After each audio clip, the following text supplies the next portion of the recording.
Hi everybody, my name is Dr. Tracy Hardell and I'm going to be the instructor for your EBP course. So welcome. I've taught this course a few times and I really find it very interesting. The whole idea is to have you learn how to go from a clinical problem to presenting an EBP proposal, okay? And we'll be working through each step of that process as we go forward every week. And I find it really, really interesting. So in the ideal world, you will end up with a proposal that you can use where you're currently employed. That may or may not be feasible, but your project does need to be realistic and it needs to be placed on it needs to be taking place in an actual real life setting.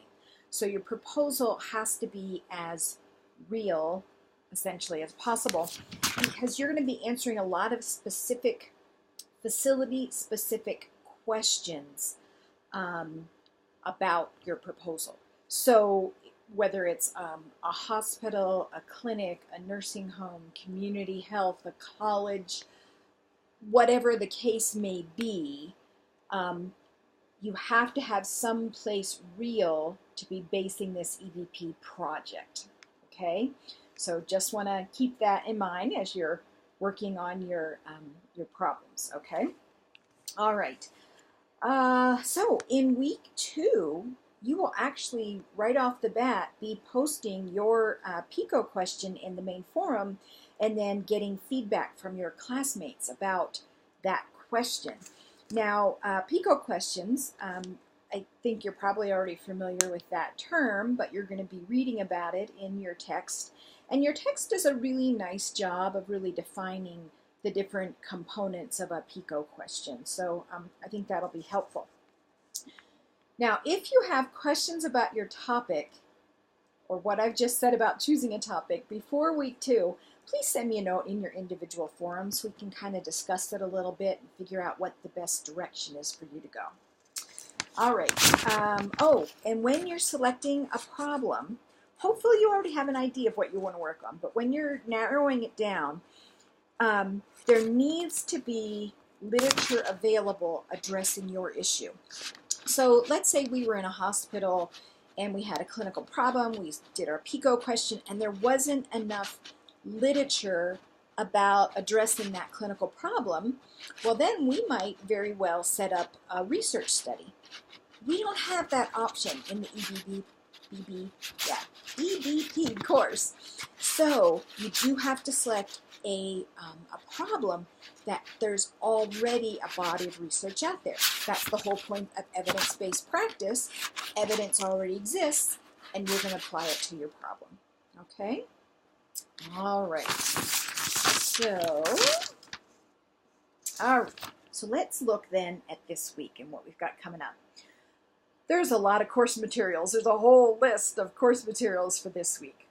Some of them are just for reference for you, and others you really do definitely want to read this week. So especially the chapters in your text and everything that starts with NUR 699.